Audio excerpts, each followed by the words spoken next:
Hey guys, welcome back to my channel. If you are new here, hi, I post true crime content like this all the time, so if that's something you're interested in, maybe hit that subscribe button, give it a like, and put your post notifications on so you don't miss when I upload a brand new case. So today we're going to be talking about the ultimate psychopathic ex-girlfriend, Shaylyn Moran. Shaylyn Moran was a 20-year-old woman from Rhode Island. Now, a lot of her childhood is not known, but based on this case, I'm assuming that she had some difficulties. She clearly did not know the right way to love. When Shaylyn was 17 years old, she met a boy online. They spoke for a while and decided that they wanted to meet up in person. This boy's name was Leonard Troufield III.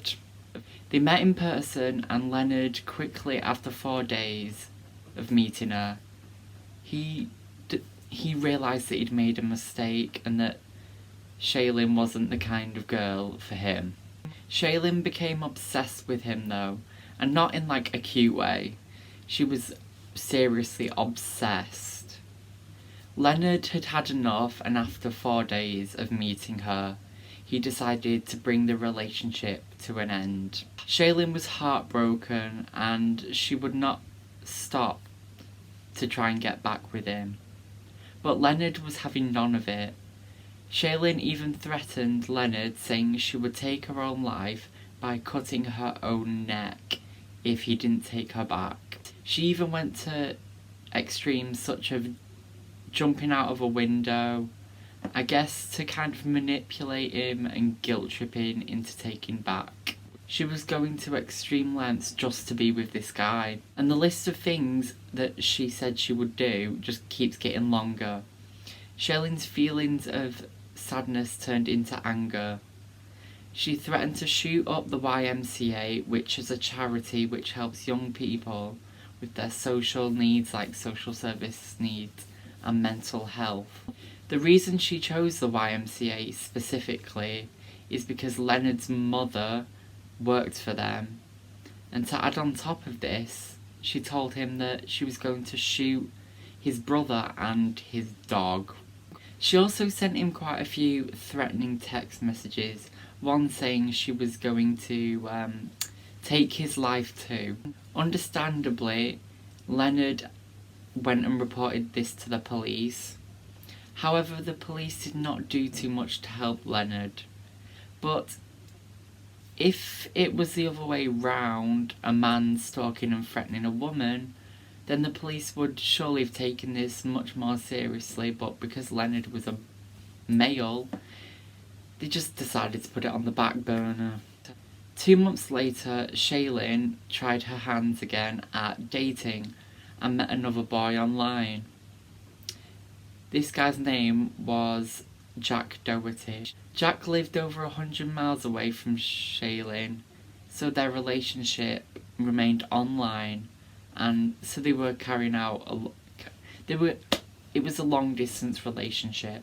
They would message back and forth all day, and they'd call each other at night times. Shaylyn proceeded to tell Jack Doherty how much of an awful person her ex-boyfriend Leonard Troufield was.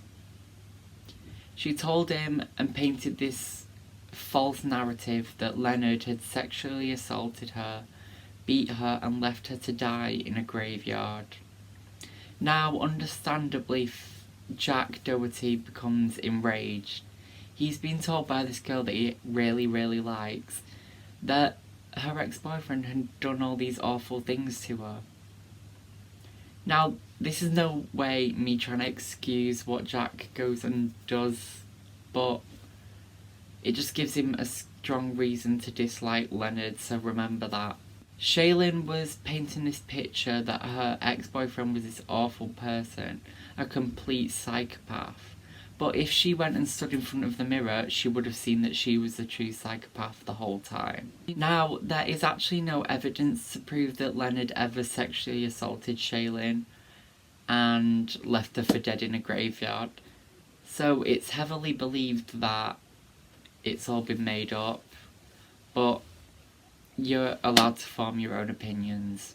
So after 3 weeks of talking online, Jack Doherty and Shaylyn Moran decided to meet up in person.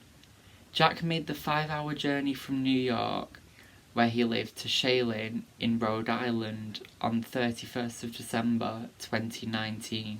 They decided to meet up on that night specifically so they could be together and celebrate the new year together. However, both Shaylyn and Jack had ulterior motives for this meeting.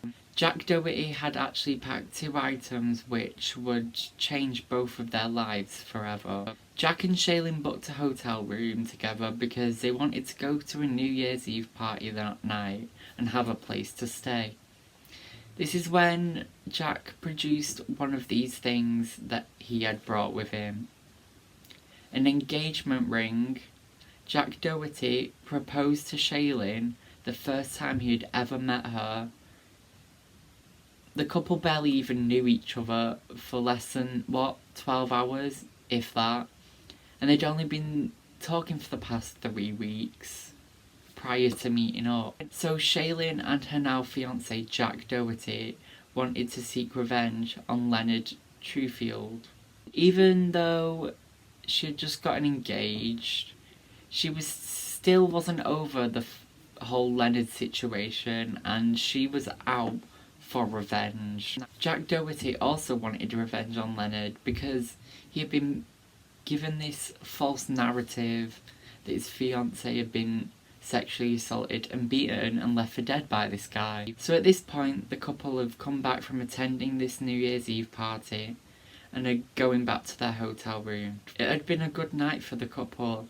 They'd had fun at a New Year's Eve party and they'd just got engaged. And what is a good way to end the night? Get cozy with your fiancé and plot how you're going to murder your ex-boyfriend. This actually wasn't the first time the two had discussed killing Leonard. Jack had actually come prepared.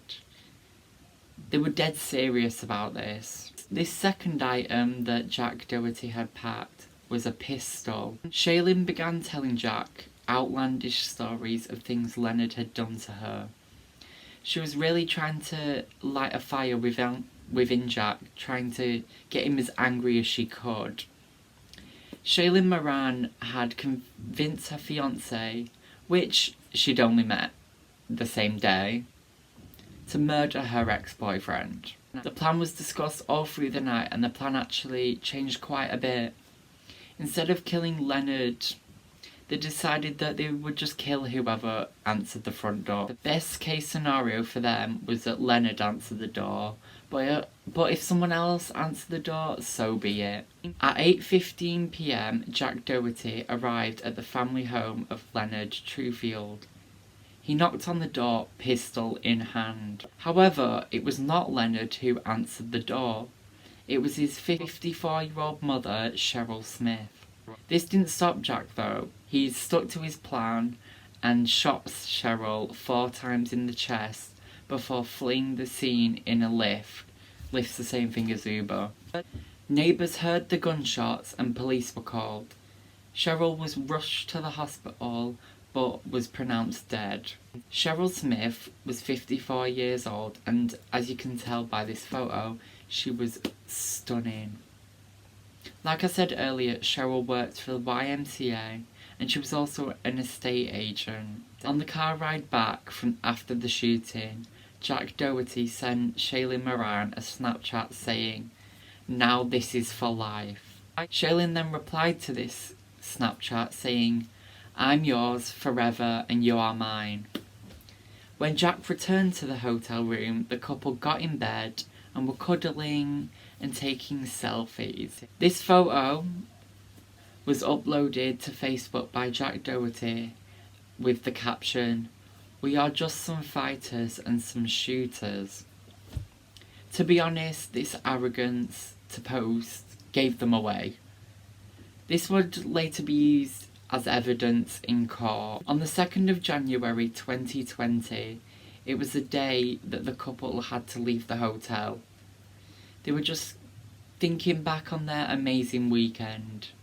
We got engaged, committed murder, went on a New Year's Eve party, clearly having no remorse for committing the murder. They packed up their belongings and began to leave, but unknown to them, the police were waiting outside for them. Shaylyn Moran and Jack Doherty were arrested then and there, right outside their hotel room, for the murder of Cheryl Smith. The couple were in police custody until their trials in 2021. Shaylyn's trial was first, and she pled guilty to the murder of Cheryl Smith. She was sentenced to life imprisonment plus 20 years for carrying a pistol without a license and obviously her involvement in the murder. Jack Doherty was also found guilty by a jury of first-degree murder, discharging a firearm during a violent crime, murder conspiracy, and carrying a pistol without a permit. In my research I couldn't really find out what his sentence was, but it will have been a bloody long time. So that's all I have for this case. If you've enjoyed this video, give it a like, leave a comment down below. I have a case request form down below where you can send your cases that you want me to cover. If you want to subscribe, I'll put a picture of my face on screen. And if you want to watch more videos, I'll put a true crime playlist on the screen too. Okay, bye.